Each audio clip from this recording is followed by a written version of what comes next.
operativa, mucha atención. Líderes sociales e integrantes de la mesa de víctimas denunciaron un reclutamiento del ELN con excombatientes de las FARC a quienes les ofrecen 5 millones de pesos o los amenazan con sus familias para que vuelvan a integrar las filas subversivas. Jorge López, director de TVA Noticias, tiene todos los detalles. Jorge, adelante. Buenas tardes, Jet. Angie, ¿qué tal la maletilotencia? Sí, mucha atención. Alarmadas las autoridades de esta zona del país y los dirigentes comunales y líderes sociales por una denuncia que se conoció en las últimas horas, cuando el ELN está reclutando reinsertados de las FARC, ofreciéndole hasta 5 millones de pesos para ingresarlos a sus filas, aprovechando el conocimiento que tienen en armas, en táctica militar y también en explosivos. Me acompaña el doctor Eisenhower Zapata, él es el vocero de la mesa de víctimas. Doctor Eisenhower, muy buena tarde. ¿Cuál es la situación que se viene dando con ese ofrecimiento y reclutamiento del ELN con reinsertados de las FARC? Bueno, como ya es conocido, el ELN tiene un proceso de expansión, aprovechando inclusive el proceso de paz y cese bilateral al fuego, pero también el cese de hostilidades en el sentido de aprovechar el proceso de ese cese del fuego para expandir no solamente su territorio, sino también expandir sus filas. Eso significa que le ha hecho ofrecimientos a los reincorporados de las FARC, o inclusive de otros grupos al margen de la ley también, porque hemos conocido de asuntos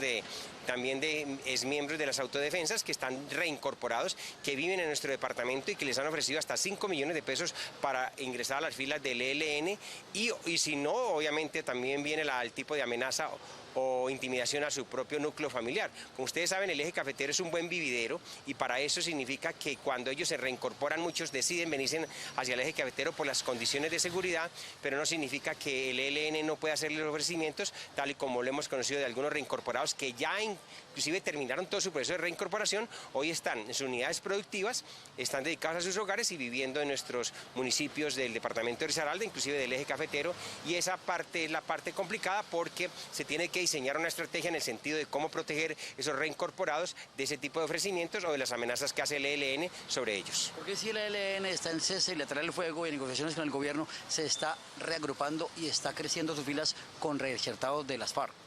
Pues mire, es una consecuencia de aprovechar, como dice el cuento, la paz que se tiene en estas zonas para intentar persuadir a más personas y que ingresen a las filas. Ustedes saben que el ELN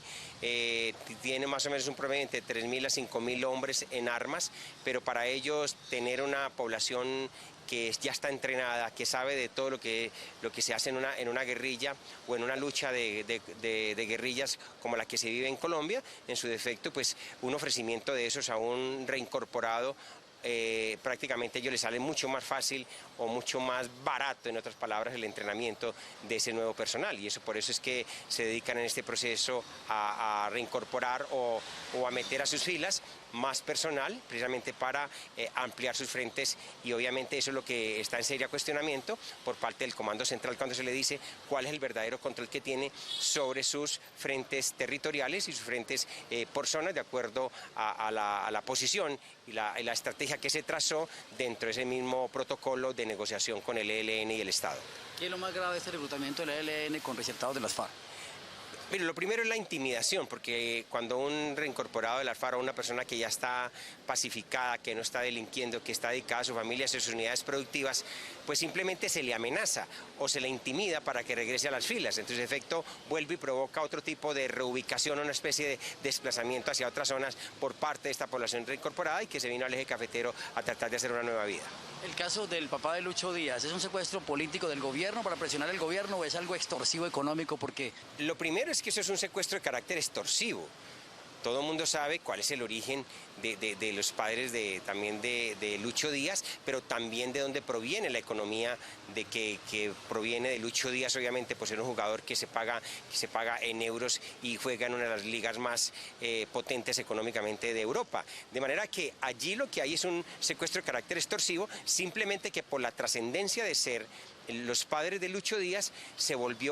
tuvo una consecuencia política, o la tiene en este momento, y es que colocó en crisis el proceso entre el ELN y el Estado colombiano, precisamente para saber cuál fue el protocolo, o deja de entrever la falta de estrategia para que los frentes regionales del ELN pues cumplan con el cese al fuego y el cese de hostilidades y no involucren a la población civil mientras dura el proceso de negociación. Doctor Esijábal, muchas gracias por Centro de Noticias. Esa es la información sobre el reclutamiento que está haciendo el ELN a reinsertados de las FARC. Algunos ofreciéndoles hasta 5 millones de pesos y a otros amenazándolos con sus familias. Jorge López, TVA Noticias.